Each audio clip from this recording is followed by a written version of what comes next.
প্রথমেই বলি প্রেসার কুকারে আজকে যে মাটন বিরিয়ানি রেসিপি শেয়ার করছি সেটা কিন্তু দম ছাড়া মাত্র আধ ঘন্টাতেই সমস্ত প্রিপারেশন হয়ে যাবে আর এর স্বাদ হবে সেরার সেরা, এইটুকু আমি বলতে পারি। যারা একদম চটজলদি মাটন বিরিয়ানির পারফেক্ট রেসিপি চাইছো তাদের জন্য ভিডিওটা একদম পরিপূর্ণ। আর আজকে কিন্তু আমার বানানো সেরা স্বাদের মটন বিরিয়ানি তো থাকছেই, আর তার সাথে মিষ্টি হিসাবে রেখেছিলাম আমের শ্রীখণ্ড, যেটা ভীষণ হেলদি একটা মিষ্টান্ন আর খেতেও দুর্দান্ত।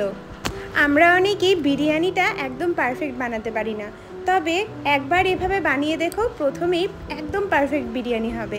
তার জন্য আমি এখানে 450 গ্রাম মতো একটু বড় সাইজের মাটন নিয়েছি। এর মধ্যে আদা রসুন আর কাঁচা লঙ্কা যেটা পেস্ট করে রেখেছিলাম সেটা দিয়ে দিলাম, আর দিলাম এই হাফ কাপের থেকে একটু কম টক দই, সাথে 1 চামচ মতো লাল লঙ্কার গুঁড়ো, বিরিয়ানি মশলা 2 চামচ, ধনে গুঁড়ো আর জিরে গুঁড়ো মিলে 1 চামচ, সাথে স্বাদ মতো হলুদ, লবণ, 1 চামচ গোলাপ জল, 1 চামচ না 2 চামচ গোলাপ জল, 1 চামচ কেওড়া জল আর 1 বিন্দু মিঠা আতর।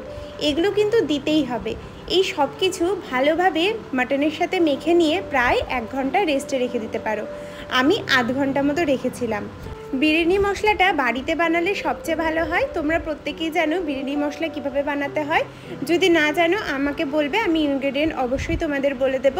আর যদি না হয় তাহলে অবশ্যই এমনি কেনা যে বিরিয়ানি মশলা সেটাও কিন্তু ইউজ করতে পারো। আমি এখানে এই 5টা মিডিয়াম সাইজের পেঁয়াজ নিয়েছি, সেগুলোকে বেরেস্তা করব বলে একদম পাতলা পাতলা করে কেটে নিচ্ছি। যে কোনো বিরিয়ানির জান হলো এই বেরেস্তা। মাটনের মধ্যে কিন্তু আমি আগে কোনো রকম পেঁয়াজ ইউজ করিনি। সত্যি কথা বলতে বিরিয়ানি করাটা কিন্তু কোনো ব্যাপার না, জোগাড় দেওয়াটাই মেন। জোগাড় যদি রেডি থাকে বিরিয়ানি করতে কিন্তু সময়ই লাগে না। আমাদের দুজনের জন্য 1.5 কৌটা বাসমতি চাল নিয়েছি।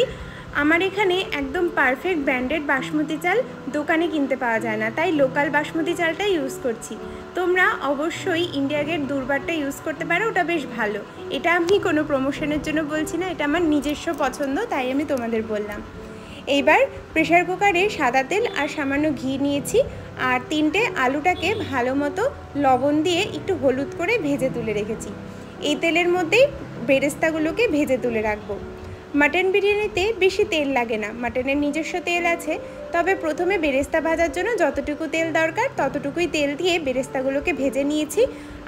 প্রথম যে ব্যাচে বেরেস্তাটা ভাজলাম সেটা আমরা বিরিয়ানি রাইসে ইউজ করব, আর পরের ব্যাচে যে বেরেস্তাটা করছি সেটা মাংসতে ইউজ করব। দেখো আমি কিন্তু তেল একদম কমিয়ে নিয়েছি। সেই তেলেই পেঁয়াজগুলোকে লাল লাল করে ভেজে নিয়ে এইবার মাংসটাকে মিশিয়ে দেব। এই যে গোলাপ জল, কেওড়া জল, তারপর ধরো আদা রসুন বাটা, মিঠা আতর, এইসব বিরিয়ানি মশলা এইসব দেওয়া আছে বলে মাটনটার কী যে অপূর্ব গন্ধ বেরোয়। যতবার এই বিরিয়ানি এই প্রসেসে বানাবে গোটা পাড়া গন্ধে মমো করবে। আর প্রেসার কুকার যখন সিটি মারবে তখন মানে সবার মোহিত হতে বাধ্য। যারা বিরিয়ানি পছন্দ করে তারা তো অবশ্যই মোহিত হবে। আমার তো এত ভালো লাগে, যতবার এই বিরিয়ানি বানাই খুবই ভালো লাগে। দেখো আমি কিন্তু মাটনটাকে এর মধ্যেই ভালো মতো কষিয়ে নিয়েছি। এই একটু তেল ছাড়লেই বুঝে যাবে এটাকে একদম পারফেক্টলি মানে একদম শুকনো করে কষানোর কিন্তু কোনো দরকার নেই। ওইদিকে বিরিয়ানির চালটাও বসিয়ে দিলাম। বিরিয়ানি চালের মধ্যে কিছু মশলা দিচ্ছি। আমার কাছে এরকম স্ট্রেনার আছে, আমি সেটা ইউজ করছি, তোমরা সুতির কাপড়ে মুড়ে দিতে পারো। সাজিরা আর তার সাথে বেশ কিছুটা মৌরি, এলাচ, দারচিনি, লবঙ্গ, ব্যাস এখানে এটুকুই দিয়েছি। আর একটা বড় এলাচ দিতে ভুলে গেছিলাম, তো বড় এলাচটা পরে যোগ করেছি, সাথে 3-4টা তেজপাতা। এই কয়েকটা জিনিস বিরিয়ানি রাইসের ফ্লেভারের জন্য যথেষ্ট। এদিকে মাটনটাও মশলাটাও দেখো অনেকটা শুকিয়ে এসেছে, আর তেলটাও হালকা ছাড়তে আরম্ভ করেছে। আবারও বলছি, দেখো আমি কিন্তু খুব বেশি তেল দেইনি। আর মাটনগুলো সলিডের মধ্যেই ছিল, মানে হাড় পিস ছিল, তো মাটনের মধ্যেও খুব বেশি তেল লাগে না। বিরিয়ানি করতে কিন্তু খুব বেশি তেল লাগে না, এটা আমার মনে হয়। আমি মাটনটাকে এই প্রেসার কুকারেই সেদ্ধ করে নেব। অনেকেই আমরা মাটনটাকে দমে দিয়ে সেদ্ধ করি, তবে সেক্ষেত্রে আমার খুব একটা পার্সোনাল পছন্দ না। আমি সবসময় এভাবে প্রেসার কুকারে দিয়ে সেদ্ধ করেই পরে ডেচকিতে বেক করি, মানে দম দেই। তবে আজকে প্রেসার কুকারেই দম দেব। আমি 3টে সিটি মেরেছি মিডিয়াম আছে। আর এইভাবে মাটন বিরিয়ানি একবার বানাবে, দেখবে দারুণ হবে খেতে। এদিকে ফ্লেভারের দুধটা আর কি রেডি করে নিচ্ছি। তার জন্য দুধ নিয়েছি হাফ কাপের থেকে একটু কম। এর মধ্যে দিয়েছি কেসার ধাগা, 3 থেকে 4 চামচ গোলাপ জল, তার অর্ধেক কেওড়া জল আর 1 ফোঁটা মিঠা আতর। ভাতও আমাদের নামানো হয়ে গেছে। ভাতটা একটু ঝরঝরে হোক, ততক্ষণে আমরা মাটনের সিটিটাও মোটামুটি বসে আসুক, আমরা দইটা জল ঝরানোর জন্য রেখে দিই। ওই যে বললাম আমের শ্রীখণ্ড বানাচ্ছি আজকে। আর এই আমের শ্রীখণ্ড বললে বিশ্বাস করবে জানি না, মানে বললে বিশ্বাস করবে কি না জানি না, এত সুন্দর লাগে খেতে, আইসক্রিমের মতো লাগে আমাদের কাছে। আমরা ফ্রিজে কন্টেনারে রেখে দেই আর বিভৎস সুন্দর লাগে। অবশ্যই এই আমের শ্রীখণ্ডটা একবার বানিয়ে দেখো। অবশ্যই জল ঝরানো টক দই ইউজ করবে, যেমন করে আমি দেখালাম এরকমভাবে জল ঝরানোর জন্য রেখে দেবে, আধ ঘন্টাতেই রেডি হয়ে যায়। আর ওইদিকে আমাদের মাটনটাও ভালো মতো সুন্দর সেদ্ধ হয়ে গেছে। গ্রেভি যেটা দেখতে পাচ্ছ ওইটুকু গ্রেভি কিন্তু লাগবে দমে দেওয়ার জন্য। আর এই গ্রেভির জন্যই কিন্তু বিরিয়ানির স্বাদটা সবচেয়ে বেশি সুন্দর হয়।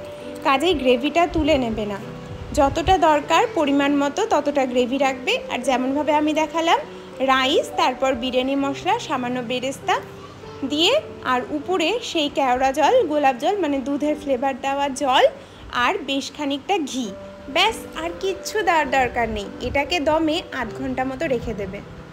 আজকে কোনো রকম চাটুর উপর কিন্তু দমে বসাচ্ছি না, যেহেতু নিচে ভালোই গ্রেভি রয়েছে, সেই জন্য একদম লো আঁচে আধ ঘন্টা এইভাবেই রেখে দিয়েছি।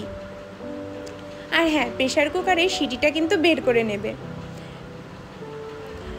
এইবার আমের শ্রীখণ্ডটা বানিয়ে নিয়ে চলো, কারণ আমাদের বিরিয়ানি তো রেডি হয়ে গেছে। আমের শ্রীখণ্ডটা বানিয়ে তো একটু ফ্রিজে রাখতে হবে।